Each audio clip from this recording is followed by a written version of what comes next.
There's a few big questions that film fans like to ask themselves, Scott. Like, what's in the briefcase in Pulp Fiction? Or who's the thing at the end of the thing? But we're going to ask the ultimate question today, and that is, which is better, GoodFellas or Casino? Dun, dun, dun. After rewatching, I would say Casino. Casino, really? I mean, a lot of people go GoodFellas. Yeah, but, I feel like GoodFellas is the go-to gangster movie for a lot of people. And if you said to a layman, "What's your favourite Scorsese movie?" They would Scorsese movie. They would say Scorsese. Gabagool. They would say GoodFellas, right? But in terms of like, I think there's a weight to Casino that I think GoodFellas doesn't have, and that's not bad. Like, GoodFellas has a certain tone, I think, that almost treats it a little lighter.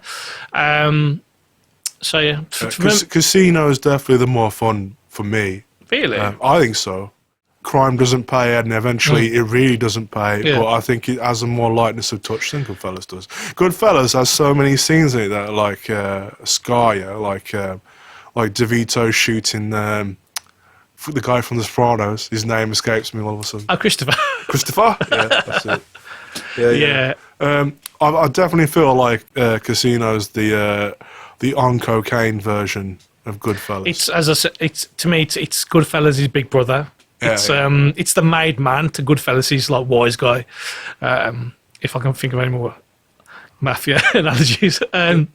So I think what he does really well, Scorsese, with both, is he shows you the glamour of like, this is why people are drawn to this world, yes. But then rips it away and's like, but that's terrible because there's two ways out. There's jail, or you die once you stop being useful. Yeah, there's jail, you die, or you squeal on everyone and have to live in shitty suburbia for the rest of your life. Yeah. They're self-involved, morally bankrupt people who want everyone else to live to a code that they will never adhere to themselves, right? Yeah. To me, it's a good compliment to GoodFellas. Because GoodFellas is what, the 50s to the 70s, right? So this kind of picks up almost the next time frame. And to see the Mafia operating, it's nice to see them operating not in a city, operating for this different challenge.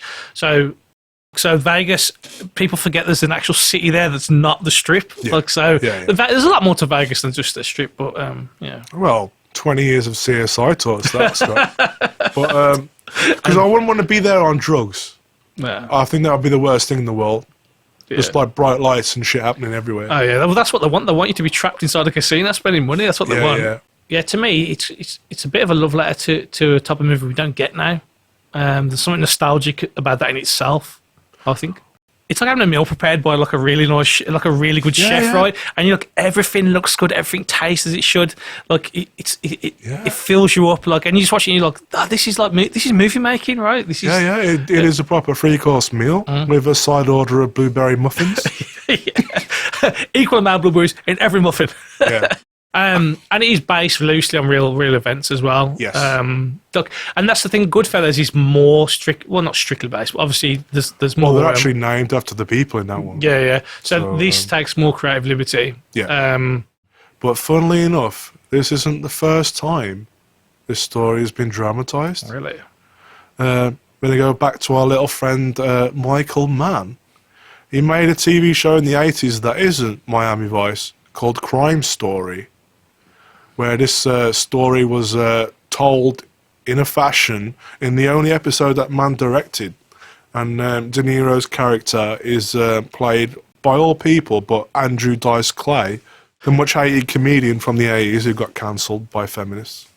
So there might be a case here where Martin Scorsese ripped off Michael Mann. Yeah. I think if there's one way that GoodFellas rises above this is that we have an audience identification character, because it's about Henry Hill rising up in the ranks. Yeah. Like, as he witnesses this world, so do we. Yeah. And that's not the case here. Everything is set from the second it opens. Yeah. I mean, I don't think you'd have the time because, let's face it, all the inner workings of the casino alone, which is amazing. Yeah, that takes up at least half an hour. Well, yeah, because that's there's a scene at the start which is GoodFellas-esque where they do the walk through the casino. Right, it's not as long as the GoodFellas one take, but I was like, oh, there we go. Auto mark. Well, that's it. Setting up all the places that are going to pay off later on, so you know where everything is. Yeah. The voiceover as well gets the way they use it and the way they use it against you. When Pesci dies, and the voiceover just, it stops as soon as he gets hit with a baseball bat. That's fucking brilliant. Yeah, because there is a party that thinks like, oh, he gets out of this somehow, right? Yeah. Because, it's such a like dunk. Even like the sound of the baseball bat and his voice just drops out. Because Ace is turning it postscript. Yeah. He's telling the whole story from the end. Yeah. And obviously... You think he's... Pesci's telling it from the end in a different fashion, from beyond the grave. That's fascinating to me, the way they use it. It is really, right? Because when is he telling the story? Yeah, that's... Yeah. Well, in hell, I guess. Yeah. Oh, look, it's funny because there's so many bad characters. I think he's one of the most odious characters that all the way through you just want to punch him, right? I don't think he's as bad as Tommy from GoodFellas, though. Really? At least Tommy loves his mother, right? And at least Nicky likes his son so much. They kind of then just don't ever do anything else with that. His son's not mentioned. But there's that one thing to humanise him. Yeah. But he was also sleeping with his friend's wife, though. So. Yeah. I'm going to say if there's a lesson to be taken away from this film is never trust your friends and never trust your wives. What a life to live. It's better life advice than trusting all your money to your hustler wife. Yeah, and the guy even says to him, "Are you sure you want to do this? Like, no one does this," and he's just like. And then obviously she goes off the rails. Yeah, he's not the smartest guy, Ace. I don't think. Yeah, I do feel the whole Ginger thing is kind of undersold as to why. Like, yeah, she's beautiful and whatever, but like apart from that, it's at a certain point. Yeah, it's like I don't care about her looks anymore. Well, yeah, and they hate each other right by the end. Like, and she just descends really quickly. Yeah. I mean, she flat out tells him at the start, "I don't love you." Yeah. And he still marries her. Yeah, because they have the arrangement, right? Where he's like, if we're not happy, you can have all your money and all your diamonds. And then when she wants it, he's like, no. Yeah. Do you think this is Sharon Stone's best performance? 100%. I mean, Oscar nominated. Yeah, I think she was to hold her own, and again, talking about lack of vanity, to kind of, where she ends up literally in the gutter, like dead in the gutter. I thought she was brilliant. I don't feel sorry for her. For the character. Well, no, 'cause she makes bad choices. But, well, it depends how you look at it for the odds of addiction and stuff. But, she obviously makes a lot of bad choices. And he tries to help her, and you've got to want help. And I'm no expert, but she doesn't want help. He gave her the world, man. Yeah, well. And she still threw it aside. Yeah. But that's the thing, right? She never, like you said, she never loved him. That was the point, right? Yeah. She loved the stuff. Like, when they get married and they walk in the closet, and she's like, oh, I've got all my things. That's what she cared about, right?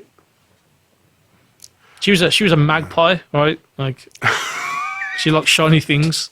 Like when she's showing her daughter when she's a baby, or the daddy got me this. Like, yeah, definitely the most materialistic film Scorsese made before The Wolf of Wall Street. Yeah. I think that might have exceeded it somehow. Yeah, just a little bit. It's like everything would have gone okay if he wasn't friends with Nicky and he didn't get with Ginger. Like he would have been still on the top of the mountain at the end because his whole point was he wanted to be square, as he kept saying. He didn't want to be. He wanted to be seen as legitimate, right? And he was good at his job of being good at gambling, right? And seeing the patterns and all that kind of stuff. And compared to Jimmy Conway from GoodFellas, he's not evil. Yeah, Jimmy's psychopath. Yeah. It's like he can go his whole life without having to kill anyone if he had the choice, Yeah, because the only time you see him really be violent and he doesn't do it is when they catch the guys cheating with the Moscow thing, and they get the saw out first. Oh, look what I did to my hand, man! And it's like you can either have your money and your hammer. You can have the money and the hammer, or you can leave. Yeah. I don't know how much money it was. 110 grand, right? I'd be like, give me the hammer. Man. Yeah, I'd have the hammer. Yeah, I don't know. Go to the doctors afterward. And I think originally that the film got an NC-17 rating, and they had to make edits.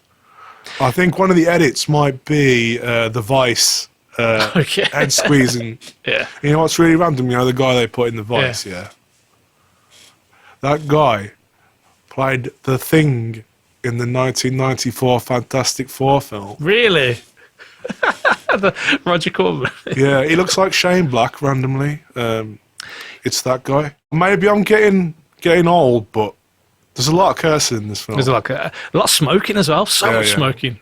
Yeah, There's a lot of like anti-Jewish. Like every other line from Joe Pesci, like this fucking Joe. Everyone's favorite Jewish man, Robert De Niro. Yeah, that was like. It takes a while to get over that, right? Because he just looks so Italian. Oh, you mean De Niro? Yeah. Sorry, I got lost for a second there. Yeah, you're Joe. Yeah, you. Yeah. But you know what would have been more interesting? I think instead of putting Pesci in the very Tommy-like role. Why don't you put Ray Liotta in that role? Yeah.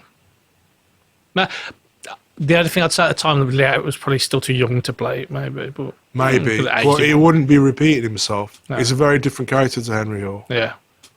You know, I maybe would have been tempted to put Pesci in a different role. But maybe that's what got the film made as well. Who knows? Because Ray Liotta never worked with Scorsese again. It's a shame, isn't it, man? Yeah. I mean, I have to wonder if maybe he was difficult to work with or something. But maybe he was sampling the goods. It's like Bruce Willis never working with Tarantino again after Pulp Fiction. Yeah, but Willis was notoriously difficult with everyone, right? Like he was a pain in the ass to work with. Yeah. What opened the same time as this? Toy Story. Really? That's what took all the box office. This film only doubled its budget. It wasn't a massive hit. So I don't think there was a break-even point for it. Because at the time, all the people just complained that it was Goodfellas 2.0. Yeah. Like I was reading a lot of the reviews from the time, and that's pretty much all they said. I mean, Gene Siskel, like, he fucking tore this film apart, and now no one cares about that. Yeah. Now we're 30 years removed. No one cares that it's the same cast as Goodfellas and that it's in the similar waters. Yeah. You know. So why would you hold that against it? Seems bizarre to me. It's obviously a good film. Well, yeah. And it is totally different to Goodfellas to me. Not totally different.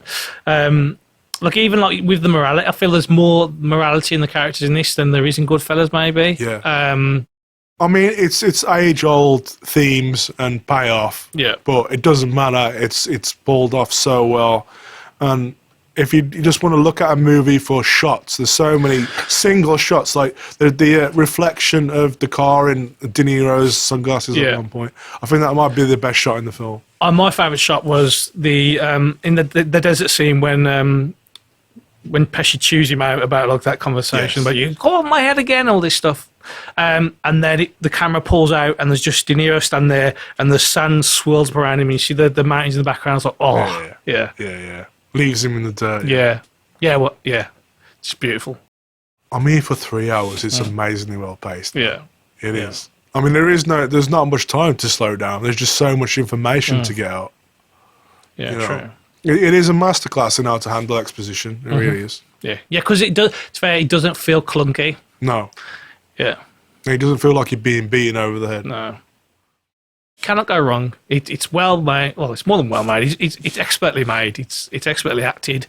The dialogue's on point. Script's solid. Like, I think it's that thing, right? Like, even if you're like, I don't really like gangster stuff, or whatever, but like, watch it on a technical level, right? I mean, people always like jump to the Mafia stuff and pretend he's a one-trick pony. Yeah. But the amount of different films he's made is ridiculous, man. I mean, he made Age of Innocence before this. Yeah. Period drama film.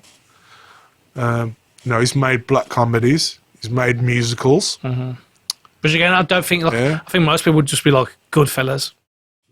To me, as far as the movie bats are concerned, it's Scorsese and De Palma, and everyone else kind of like, drags behind. Yeah. Like Spielberg and Lucas and. Yeah. No one's killing it like De Palma and Scorsese were. Banger after banger. Scorsese is still the best living director, do you think? Best living director. Potentially, yeah. Yeah. From the 70s to the 90s, he was pretty much... He had his misfires, like New York, but pretty peerless, I'd say. Yeah. Spielberg can't touch him. No. No. Not on that. He didn't take chances. No. Too commercial, man. Yeah. But yep, Casino, I think it's a masterpiece. Oh, it is 100%. Look, again, I didn't watch it for that long. When I watched it, it was just refreshing. Like, yeah. Please, Hollywood, please remember they used to make films of actual substance that were still commercial enough to make money. Yeah. Remember the art and craft of movie making. Yeah. Please. Maybe it'll come back one day. Yeah. One day. Stop making requels. Requels. Whatever Yeah. That's what we'll get. We'll get Casino, the prequel. I mean, Carlito's Way got a straight-to-video prequel, you know. Did he? Yeah. Carlito's Way, Rise to Power, Scott. Oh, sounds so bad. Just the title. Yeah. Oh, well. Any last remarks on Casino, Scott? House always wins. The house does always win. That's the best lesson to take away from the film. He even warned you at the beginning, right? And that's that. Join the mob and be somebody by hitting like and subscribe.